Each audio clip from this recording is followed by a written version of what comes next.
Assalamualaikum warahmatullahi wabarakatuh. Hai teman-teman, saya Desi Fitriana dengan NIM 21811334080 dari Prodi Administrasi Perkantoran kelas B Gunung Kidul. Pada video ini dibuat sebagai penugasan ujian tengah semester pada mata kuliah Dasar Ilmu Administrasi dengan dosen pembimbing Bapak Muhammad Hanafi. Video ini saya akan menjelaskan mengenai analisis perusahaan yang berkaitan dengan pokok bahasan pengantar administrasi dan perkembangan ilmu administrasi. Masuk pada pembahasan materi pertama yaitu pengantar administrasi. Kita akan menganalisis perusahaan nasional dan perusahaan internasional. Terdapat 5 konsep administrasi yaitu administration, administrator, administer, administrare, dan administro. Untuk administration merupakan kesatuan harta kekayaan dan personil. Kesatuannya unit-unit organisasi seperti departemen, divisi, bagian, atau cabang. Untuk administrator merupakan orang yang bertugas mengurus hal administrasi. Kemudian administer merupakan konsep melayani mentaati suatu kegiatan atau prosedur yang selaras sesuai kebijakan pemimpin.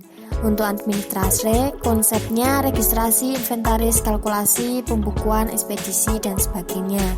Untuk administro, memiliki konsep memimpin, mengatur, mengemudikan, dan sebagainya. Dalam sinonimnya, manajemen prinsip organisasi.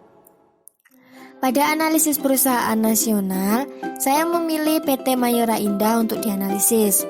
Unsur administration, perusahaan ini merupakan perusahaan yang bergerak dalam bidang pembuatan makanan dan minuman olahan yang dibagi menjadi 8 divisi, yaitu 6 divisi bersifat terbuka dan 2 divisi bersifat belum terbuka.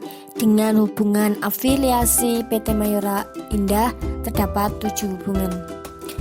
Administrator PT Mayora Indah meningkatkan kemampuan vendor untuk menjaga kualitas produk dan layanan, mengimplementasi tingkat keberhasilan hasil tes pasar guna menurunkan tingkat kegagalan produk, mengatur kapasitas produksi agar dapat memproduksi varian baru.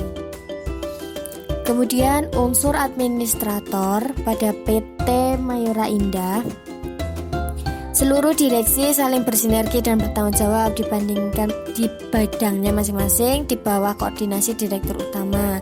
Untuk direktur utama yaitu Bapak Andri Sukendra Atmaja. Kemudian unsur administrare. Direktur Keuangan PT Mayora memiliki tanggung jawab dalam membuat laporan keuangan perusahaan, mengawasi laporan keuangan perusahaan, menyusun strategi dan juga meningkatkan tumbuhan keuangan perusahaan, meminimalisir resiko keuangan yang merugikan perusahaan, dan sebagainya. Kemudian yang terakhir, unsur administro. PT Mayora Indah memiliki 7 prinsip yaitu quality, efficiency, innovation, passion, wisdom, responsibility, dan confidence. Untuk perusahaan internasional, saya menganalisis PT Toyota Astra Motor.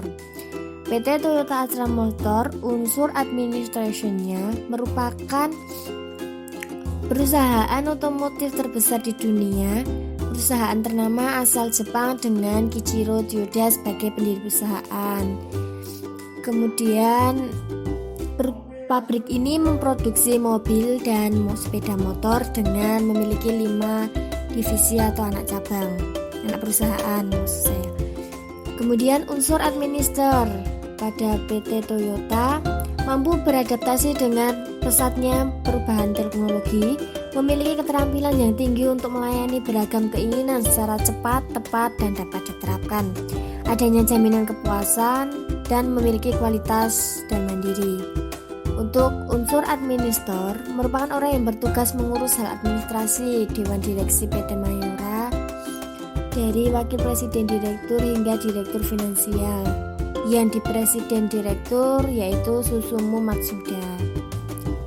Kemudian unsur administrare, konsepnya sebagai membuat laporan per 5 hari, membuat update data perjanjian kerjasama, membuat laporan data penjualan per akhir bulan, membuat laporan data per akhir bulan.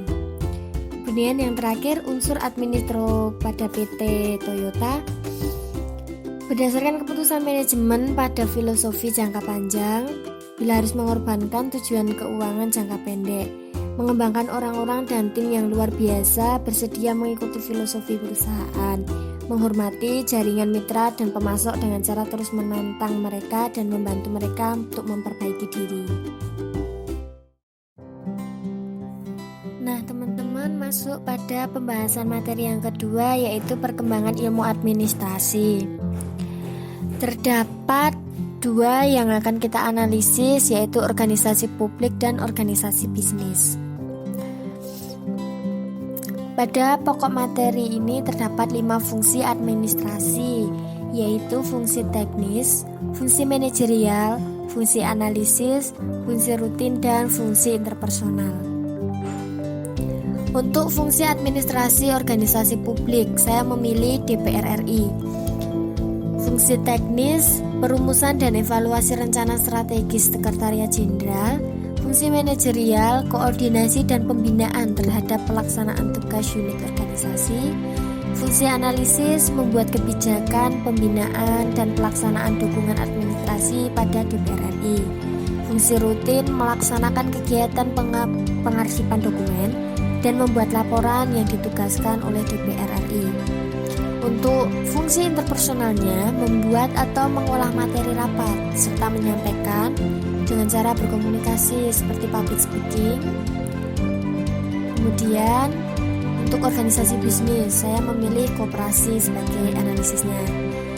Untuk fungsi rutin, untuk fungsi teknis pada koperasi, yaitu perencanaan dan menjadwal kegiatan-kegiatan yang dilakukan di koperasi. Kemudian fungsi manajerial, pengorganisasian dengan pembinaan anggota koperasi bidang organisasi dan usaha yang sesuai. Untuk fungsi analisis, pengawasan atau monitor kebutuhan rumah tangga dan alat tulis kerja di koperasi. Kemudian fungsi rutin, pengarahan serta mengatur surat menyurat dan pengarsipan dokumen pada koperasi. Yang terakhir, fungsi interpersonal, merupakan kemampuan berkomunikasi antar anggota koperasi seperti menjelaskan produk atau menawarkan produk yang ada di koperasi. Nah, teman-teman, itu tadi sekilas pemaparan saya mengenai analisis pokok-pokok bahasan pada pengantar administrasi dan perkembangan ilmu administrasi untuk mata kuliah dasar-dasar ilmu administrasi. Jika ada salah dan kurangnya, saya mohon maaf. Semoga dapat menjadikan pemahaman dan pembelajaran untuk kita. Thanks for watching and have a nice day. See you guys. Wassalamualaikum warahmatullahi wabarakatuh.